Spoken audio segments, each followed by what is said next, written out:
আজকে বাংলার বীর মুসলমান এই তাহিরি নামক ভণ্ডটাকে কিছু কওমির আলেমেরা মারার কারণে, ছাত্র জনতা মারার কারণে তাহিরির মতো ভণ্ড যদি মিছিল নিয়ে বের হতে পারে, আমাকে মারলো কেন? আমি মনে করি আমার নবীকে নিয়ে যখন কটূক্তি করে, তোমার মতো তাহিরি ভণ্ডকে জানিয়ে দিতে চাই, হাজার হাজার মানুষকে নিয়ে একতাবদ্ধ হয়ে এক প্ল্যাটফর্মে আলেমদেরকে নিয়ে একতাবদ্ধ হয়ে মাঠে ময়দানে নেমে নবীর বিপক্ষে নয় পক্ষে দাঁড়াতে হবে। কথা বলেন ঠিক কিনা?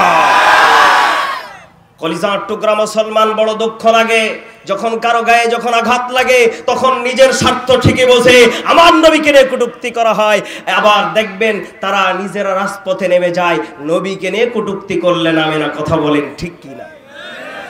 এরা হচ্ছে স্বার্থবাজ, এরা হচ্ছে দুনিয়াবাজ, এরা হচ্ছে লোভী।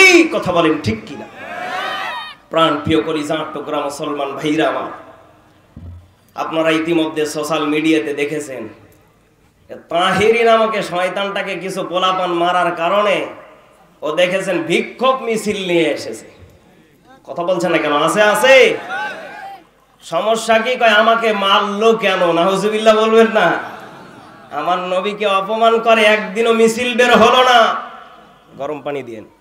আর দেখবেন তারে মারছে, এর কারণে সে নিজেই মিছিল বের করছে, আমাকে মারলো কেন, আমি এর বিচার চাই। জোরে জোরে বলেন নাউজুবিল্লাহ।